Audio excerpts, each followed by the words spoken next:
Hi everyone, welcome to this talk, this short video on the Carmen saeculare by Horace, which was written and performed in 17 BC. This poem's produced at a key time in Roman history and in the Augustan period. So the poem's written and performed in 17 BC, but the few years before that have been really key.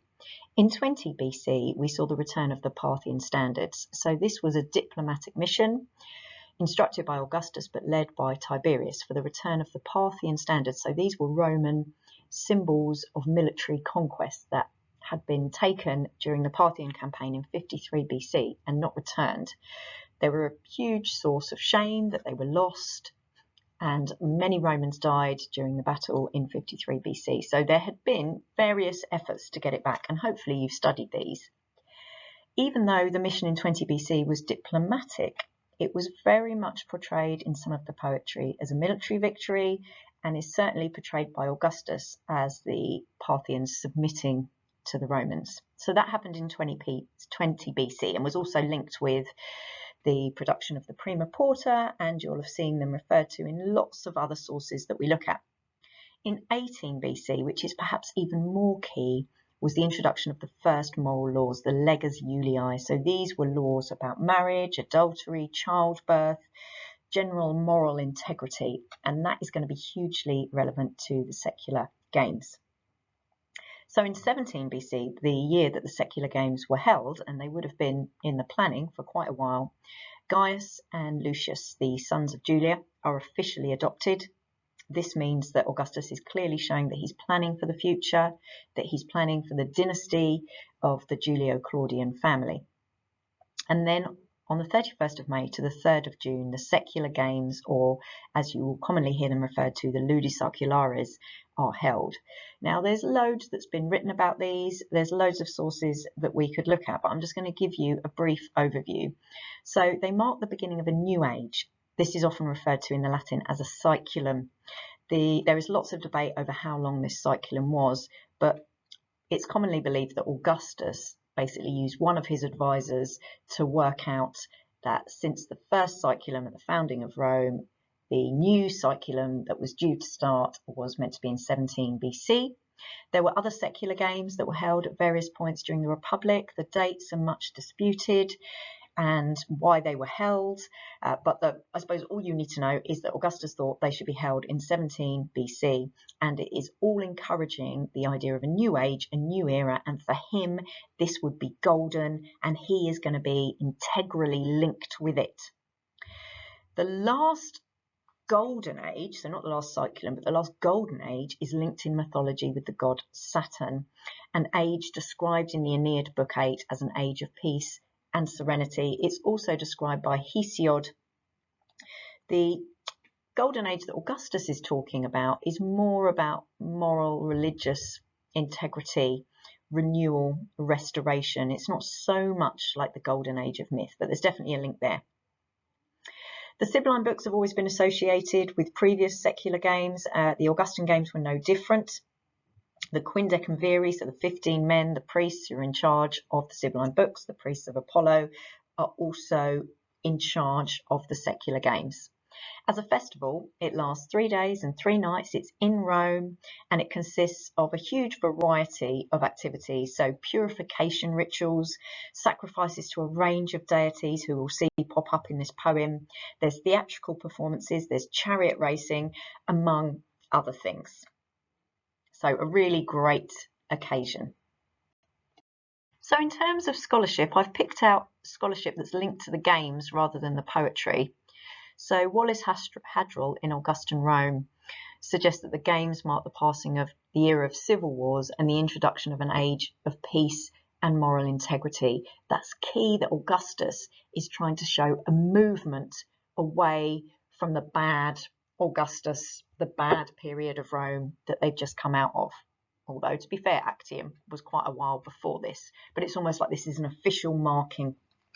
He also suggests that by handing out the instrument of purification, so the suffamenta, and we have a coin that you can see in the textbook of Augustus handing out this suffamenta, Augustus showing himself to be instrumental, I like this quote, in purging the citizen body of pollution.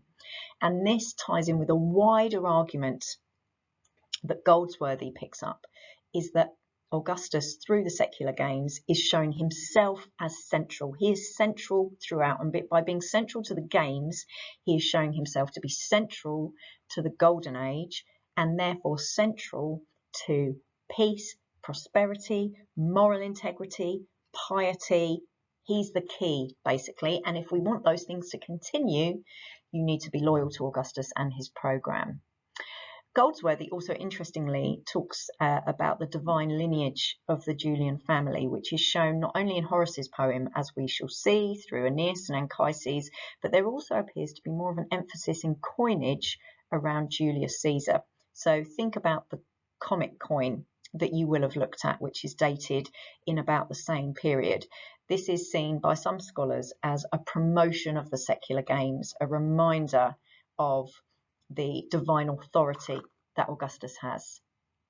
And that bottom quote there is just quite a nice one to learn, that I referred to before, the idea that they show Augustus and his family at the centre of this age of peace, prosperity, renewal and piety. And the reason I talk about his family is because the same year coincided with the adoption of Gaius and Lucius. So a few good ideas there for you to use in a 30-mark essay, perhaps if you're discussing this poem. And I struggle to think of an example of an essay where you wouldn't want to discuss this poem, because it just basically contains loads of quotes on loads of different themes. So ideally, you would now have your copy of the poem in front of you, a pen, a highlighter, and be ready to scribble down some notes.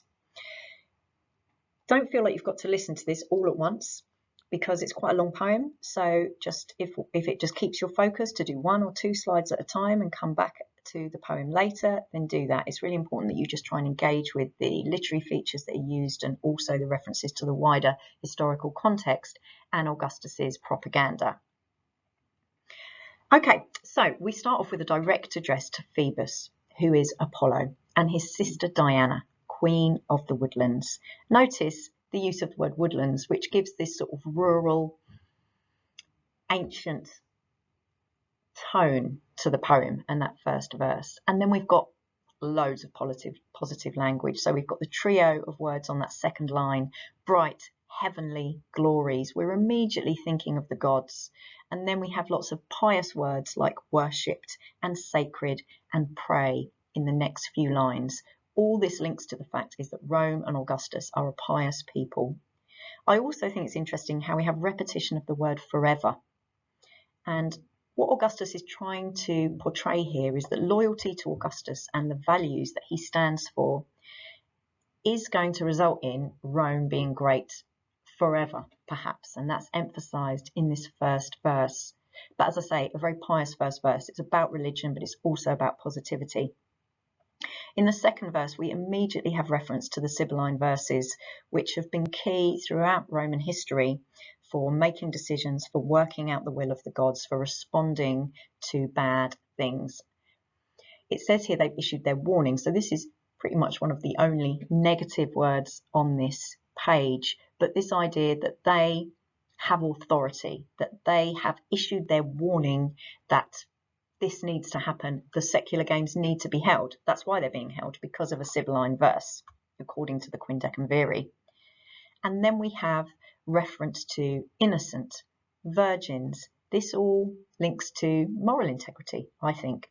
And then sing out their song to the gods who've shown their love for the 7 hills. This idea that the gods favour Rome. So whenever you see 7 hills referred to in ancient literature, it refers to Rome, because it's got these seven hills. So again, lots of religious language.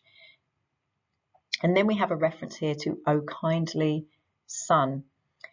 This could be a link to Apollo. We know that Apollo was also the god of the sun, although it feels like we're addressing a different god here. But again, lots of positive language. Shining chariot, heralds the day. This could refer to the heralds that went around announcing the coming of the secular games. And then we have this reference to born again, and this ties in with not only a new age, but also restoration, renewal, a new chance, new opportunities, new yet the same. And this is key to what Augustus's overall programme is, even though he was actually quite revolutionary in his behaviour. He didn't want to appear that way because that is a dangerous way to go, as Julius Caesar found out. So this quote, new yet the same, just summarises what Augustus was trying to do.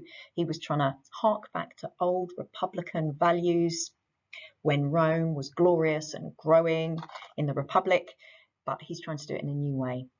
And then this blatantly sort of glorifying final phrase, mightier than Rome. So this is about Rome, this is about piety, this is about the Sibylline books, it's about the gods. Lots and lots to say in those first 3 verses. So here in this next verse, the focus is on Ilithyia, who was a goddess of childbirth. We have repetition of lovely, soft, positive language in gentle in both the second and the first line. There is also reference to Lucina or Genitalis, which are also names associated with Ilithyia, associated with deities of childbirth. And I suppose the emphasis here is childbirth, childbirth, childbirth. We also have the word child, we have the word mothers, and this links in, as is explicitly outlined in the second verse, with the Julian laws. And Horace tells us exactly what they are. They are concerning wedlock, and they're concerning bearing of more children. So there is a view that Rome had a sort of population decline at this time, and that is linked to why they needed more children. And as you probably know, the mortality rate among children was quite high. So more women need to be having more children all of the time in order to ensure the success, the glory, the future of Rome. And we've got lots of maternal language like nurture, offspring, fruition, bear. All of this links into childbirth. And then the final verse on the screen here is specifically about the saeculum.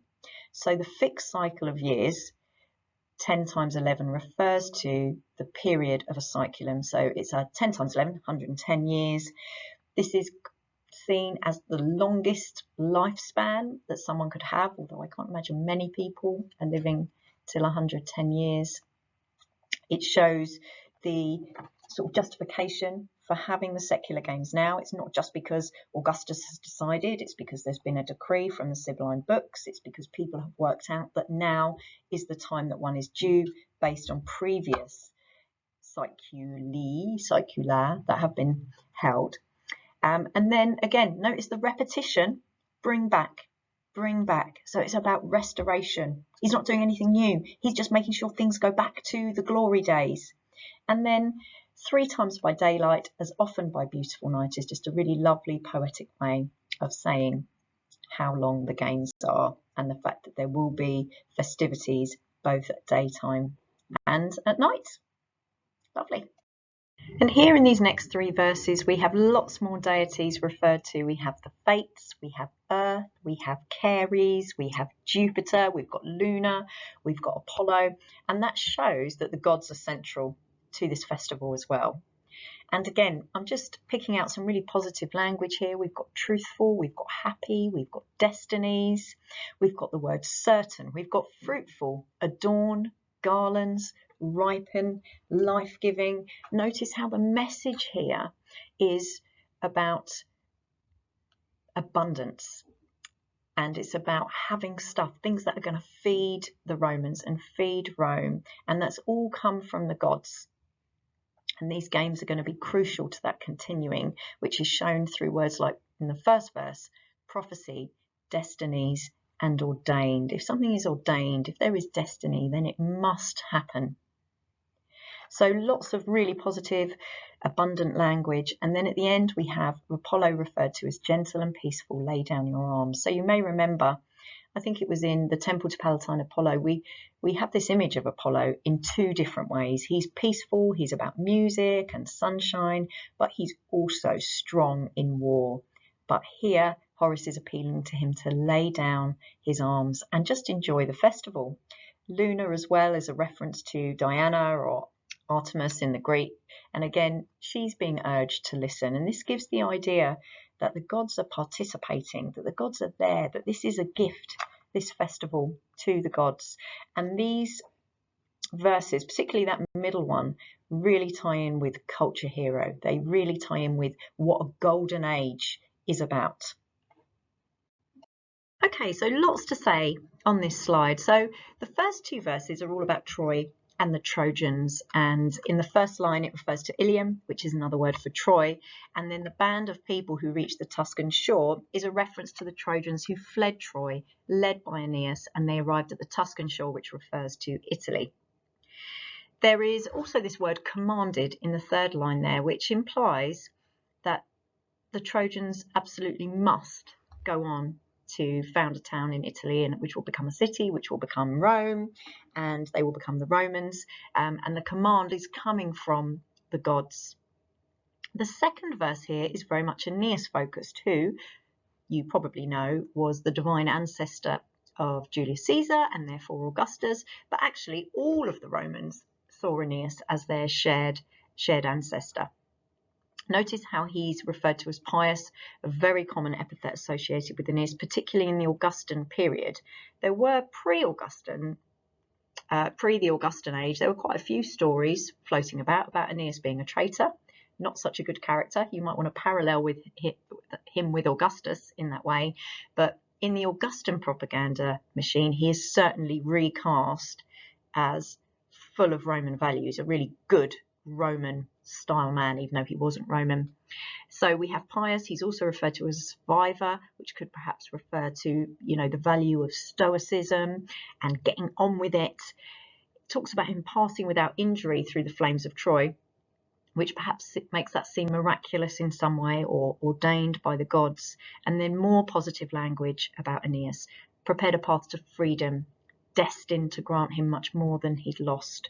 So lots of positive stuff there about this divine ancestor. And then the third verse brings more to the present positive nature of the Augustan age. So we address the divinities straight away, and then we have a contrast here between the receptive youth, who will be shown by the gods virtue, and also the old, who now they've had a difficult time, let's face it, grant peace and quiet to the old. So these are instructions really for the divinities. This is what we want the gods to do for us. And that continues when Horace asks these divinities, all the divinities we've seen so far, to give children and wealth to the people of Romulus. Again, coming full circle, coming back to these laws about having children, please, and tying that together with the idea of wealth, which is prosperity and abundance. A reminder that the Romans are linked to Romulus, that they have this great legend, mythical ancestry. And once again, we've seen this before in this poem, this verse finishing on every glory. It's about the glory of Rome, the glory of the Roman people.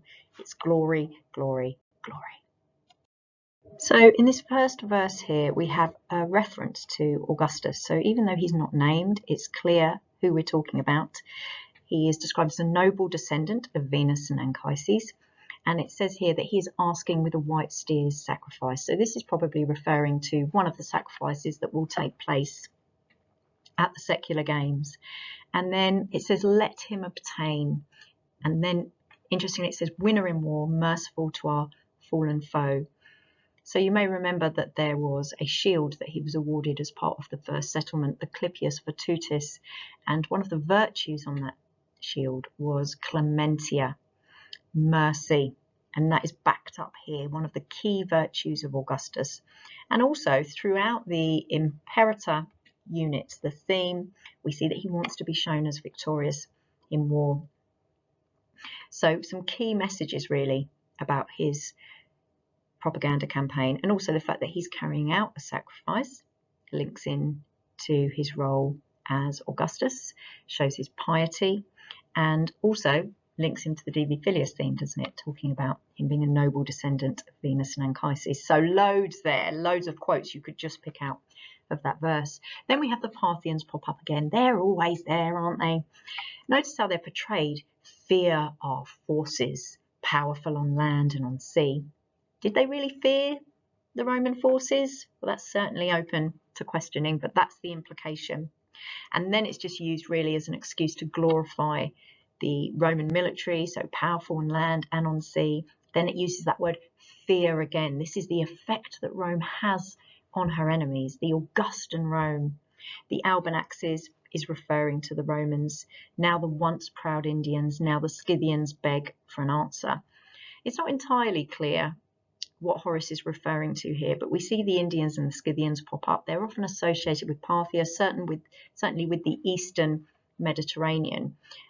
I think personally that the suggestion here is that these peoples who are not under Roman rule should fear Roman rule, probably do fear Roman rule, and they're questioning what they're going to do in the face of Roman power. That's my interpretation, though.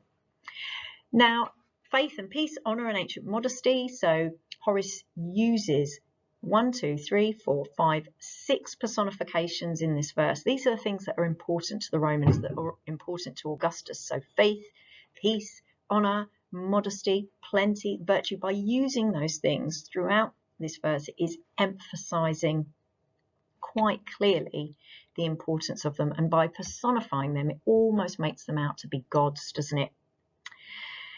Use of the words like ancient and return and neglected. So we get this theme that we've seen throughout about what was good before. So anything ancient is good. Romans love their tradition. This idea about returning, dare to return. It's time we can have these great qualities back again. And neglected is just a reminder of why they need to return, because if something's neglected, then it's not treated correctly. And then we have this word dares again. So dare is repeated. It's always good to look for repetition in poetry because there is an emphasis there. And so that ties in, I think, with the idea of fear that we had before. This idea that these good things have not been able to emerge, but now they can under Augustus's rule in this new age, which is going to be golden. And the end of that final verse on your slide there with her flowing horn, that refers to the symbol of the cornucopia, which appears quite a few times in the visual imagery that we look at, this idea of abundance, that there is going to be lots of good stuff. So here, as we're moving towards the end of the poem, we are reminded of the two key deities of this festival. So the first is Phoebus. Remember, that's Phoebus Apollo. Also in that first line, a reference to a priesthood, the augur, which would have reminded the audience of the fact that Augustus is an augur. Augustus, the name, the word, can be seen as originated from augur, from that religious role. Here we see Phoebus in a more military role, more warlike. He's decked with his shining bow, and he's dear to the 9 muses, so that refers to his poetic qualities of song, and then also his role as a healer, as being able to heal people. And so so in that first verse we've got all of his different roles sort of tied together, which emphasizes his importance and reminds everyone of the fact that he is also sort of Augustus's patron god, and what a brilliant patron god to have, because he's capable of doing all these things. And then it talks about the Palatine altars, which must obviously refer to the temple that Augustus built on the Palatine Hill, and the power that he has. So extend Rome's power, good fortune. So again, we have imperator and culture hero there, through the fresh ages. So this idea of continuance, this is going to happen. Do you remember we had the use of that word forever in the earlier part of the poem, and now we have the use of the word always. This idea that we're always moving forward, that things are just going to get better and better and better. And renewal, it's quite nice here actually to see a verse here which is actually about moving forward, about what the future holds, rather than talking about restoration and return, which we sort of see throughout Augustus's propaganda. And then the final verse is an appeal to Diana, the sister of Apollo, who had a sacred area on the Aventine, and Mount Algidus is also mentioned here. There is also a reference to the 15, so that's the Quindecimviri, another priesthood which Augustus held. So we've got the augur in the first line, we've got Quindecimviri here at the end. So the fact that these are associated with divinities, and Augustus is associated with them, directly associates him with the divinity. And then it's brought back again to the actual process, the actual festival, these children's prayers. Remember, this is being sung by young boys and young girls, which will bring us into the final verse again. They are the future, and they are going to help move Rome forward. But again, lots of positive language here: good fortune, extend, shining, fond ear. So really sort of beginning to wrap this song up. And here we have this final verse. We bear to our home the fine hope and certain that such is Jupiter's and all the gods' purpose. We're taught, we the chorus, to sing praise of Phoebus, praise of Diana. So again, coming back to these two key gods, Apollo and Diana, but also referring to all the gods as well, Jupiter and all of the gods, showing that all of this is ordained, preordained, destined. These themes pop up again and again. The word purpose it means the aim.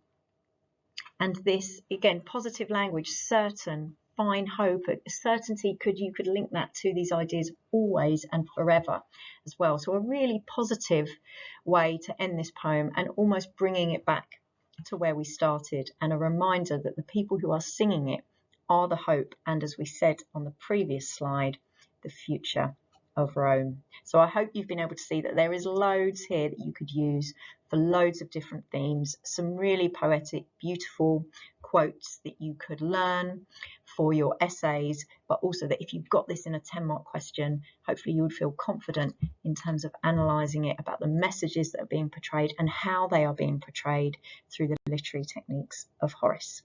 Thank you very much.